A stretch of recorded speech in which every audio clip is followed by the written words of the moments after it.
Hi, today I will talk about planar waveguides. A planar waveguide is typically a structure of three layers: a core with some refractive index n1, substrate with refractive index n2, and cladding with refractive index n3. And width of this structure is infinite in both directions, but it has a finite thickness. Let's say that the thickness of the core is h. And light propagates in some perpendicular direction. Let's name it z. If we draw the core, let's say this is the z direction, we have a core here, so this is n1, here is n3, n2. I've shown you that if the angle of incidence alpha, this is some plane wave falling at the boundary between the core and the cladding, if the angle alpha is greater than the critical angle, then all the energy that falls at the boundary is reflected backwards, is reflected from that boundary back to the core. But if this is the only condition that has to be fulfilled, then for any angle alpha greater than the critical angle, we would have a guided mode.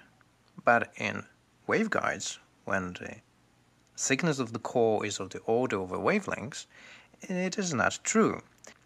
We have only particular values of the angle alpha for which we have a guided mode. A mode is a distribution of the electric field that can be guided in a waveguide. So there must be another condition that has to be fulfilled. Let's once again consider this reflection from the boundary. So here is z, and this plane wave, here we have some incident plane wave. It is a superposition of two plane waves, one which is in transverse direction, so we have k perpendicular, plus the second plane wave which goes along the z. So we have parallel component which we will name beta. So we have two plane waves, and the superposition of these two is this plane wave falling at the boundary between the core and the cladding or core and the substrate. Okay, so let's focus on this plane wave, which is transverse to the direction of propagation. Here we have a wave number, which is k naught times n1, because the refractive index of the core is n1. So the transverse component, the perpendicular component, k perpendicular, if here is alpha, then here also is alpha, then we have k times cosine alpha. So k perpendicular is k, which is k naught times n1 times cosine alpha. Okay, and I would like to have a constructive interference of this perpendicular plane wave. So if I have this phase front, this plane wave goes up at a distance of h. The thickness of the core is h. So it will be k naught n1 cosine alpha times h. Then it is reflected from the boundary, and I've shown you that during the reflection there is a phase shift, some, let's say, phi 1. Then the plane wave goes down backwards, so it will be once again h times k naught n1 cosine alpha. And here is another phase shift, phi 2. due to the reflection at the interface between the core and the substrate. So the total phase shift is 2 times h times k naught times n1 cosine alpha, and this is the phase shift due to the propagation up and down. That's why we have 2 times, plus phi 1 phase shift at this boundary, plus phi 2 a phase shift at this boundary. If I want to have a constructive interference, then this total phase shift must be a multiply of 2 pi. So let's say it is equal to 2m pi, where m is some mode number. Okay, so let's rewrite this once again. And this is a very general characteristic equation for planar waveguides. Let's assume that phi 1 is equal to phi 2, which is not very uncommon because we have only to assume that the refractive index of the substrate is equal to the refractive index of the cladding, so we have a symmetric waveguide. Previously I derived that the total phase shift for TE modes is minus 2 times arctangent of a square root of n1 squared sine squared alpha minus n2 squared over n1 cosine alpha. So let's substitute this phi 1 and phi 2 with delta phi TE. Okay, so we will have 2h n1 cosine alpha must be equal to 2m pi, and here is 2 times, so there will be plus 4 times arctangent square root of n1 squared sine squared alpha minus n2 squared over n1 cosine alpha. Okay, dividing by 2 both sides, there should be k naught here, k naught.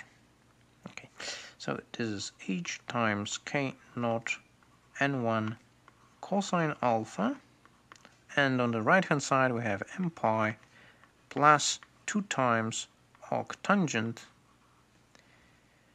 of square root of n1 sine squared alpha minus n2 squared over n1 cosine alpha. So now we can solve this. We are searching for alpha. We are searching for values of the angle alpha that fulfill this equation, and these values of the angle alpha will correspond to particular modes that can be guided in a waveguide. We can solve this obviously numerically, but we can also solve this by drawing a graph. So on this axis we'll have alpha, and on the left hand side we have h times k naught n1. So this is some constant. It depends only on the thickness of the waveguide, on the refractive index of the core, and on the frequency of the wave. So this is some constant times cosine alpha. So it will look like this. And here is pi over 2. So this is just a cosine, some a times cosine alpha. On the right hand side we have m pi plus 2 arctangent. It will look like this.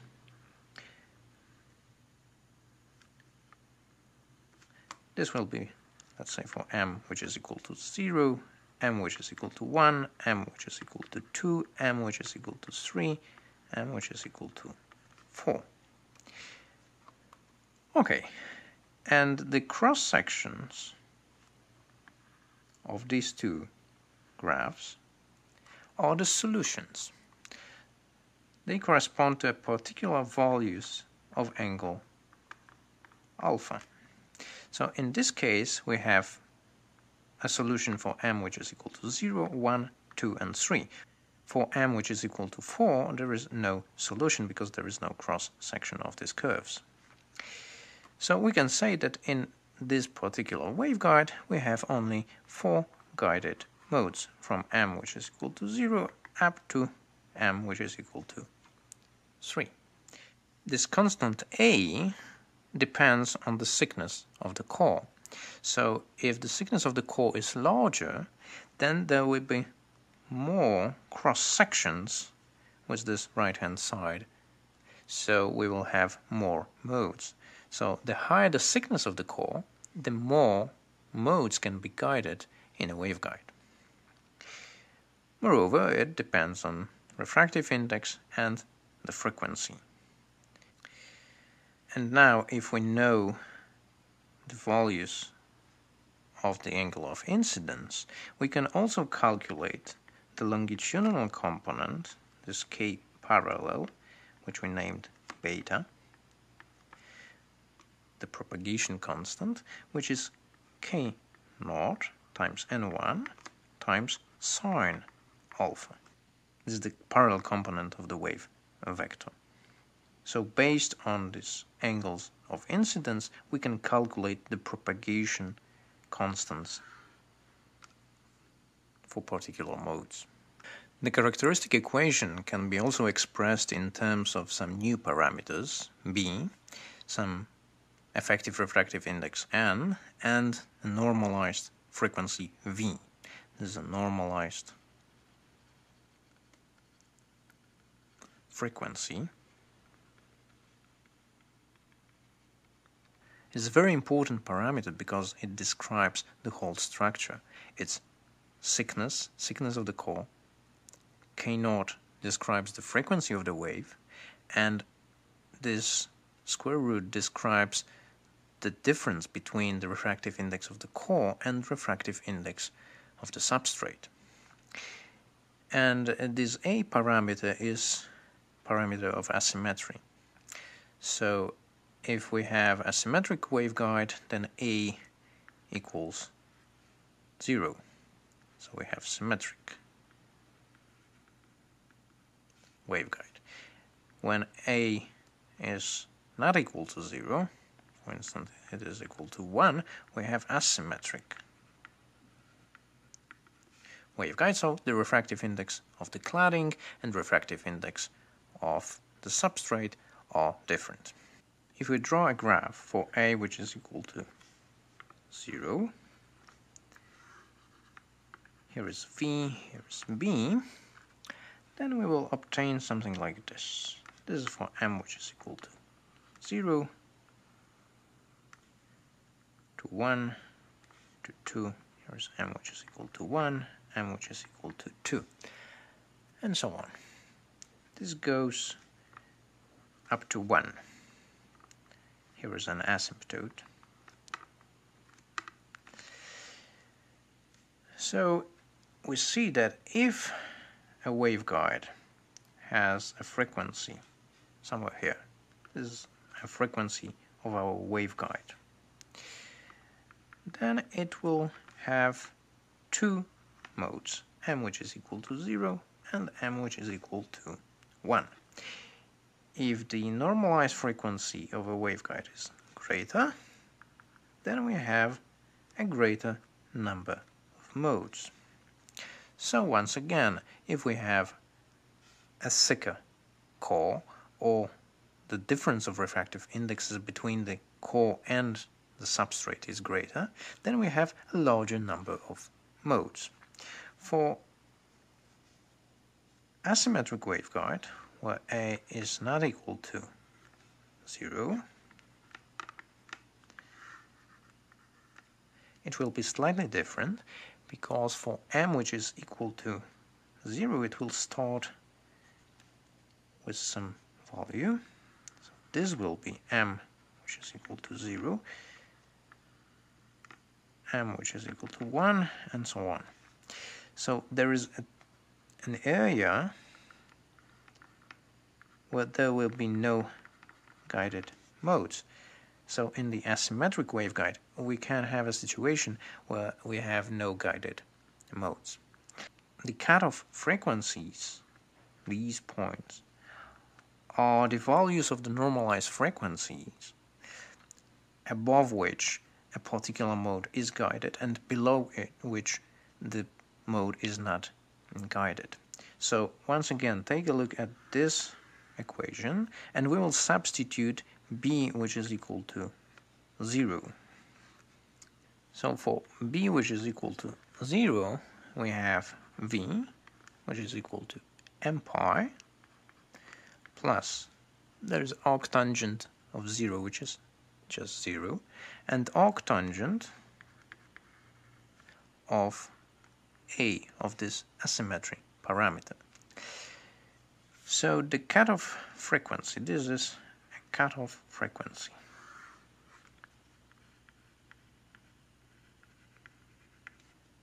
So we see that if a waveguide is symmetric, so A is equal to 0, then the cutoff frequency is just m pi. So for cutoff frequency for m which is equal to 0 is 0. This is the same for TE and TM modes. So we, in a symmetric waveguide, we always have at least one TE and one TM mode. So one transverse electric and one transverse magnetic mode. For m which is equal to 1, the cutoff frequency is pi. For m which is equal to 2, this is 2 pi, and so on. In asymmetric waveguide we have a cutoff frequency arctangent of square root of a plus m pi. So the cutoff frequency for m which is equal to 0 equals arctangent of square root of a. So even for m which is equal to 0 we have a non-zero cutoff frequency. Cutoff frequency for m which is equal to 1 is arctangent square root of a plus pi, and so on. So if we draw this once again, we will have m1, m2,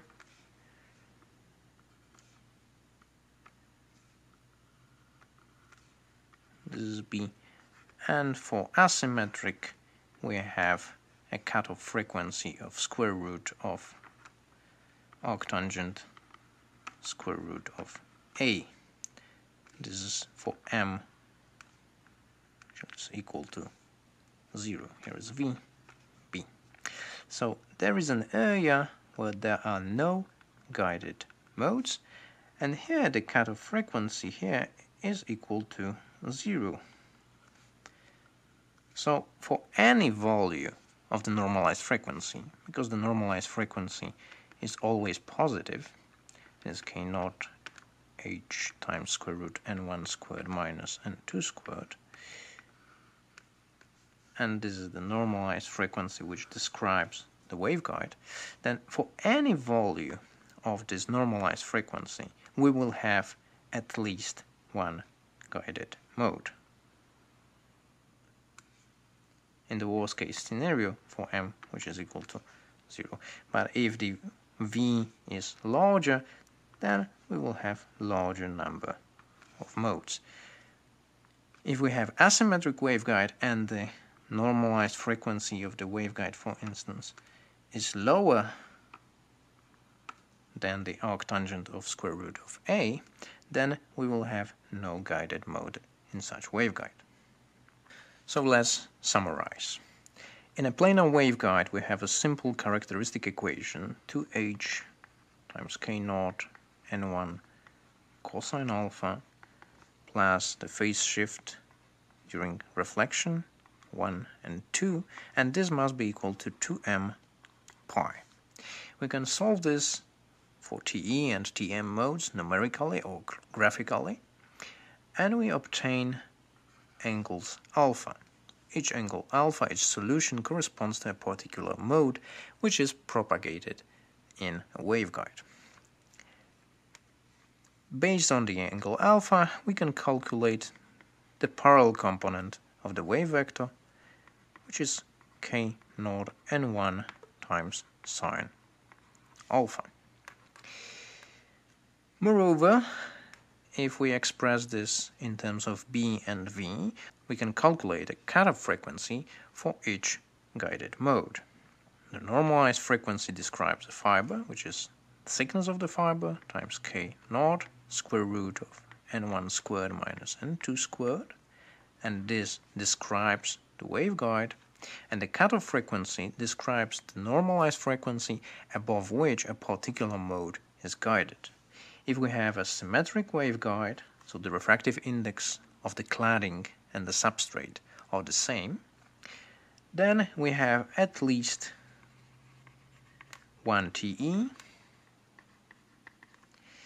and one TM mode, which is guided, and for A which is not equal to 0, for asymmetric waveguide, we can have no guided modes at all. In a symmetric waveguide, we always have at least one TE, one TM. For asymmetric, we can have guided modes, but it can happen that there are no guided modes at all. If you have questions, put them in the comments below. Thanks for watching and see you next time. Bye.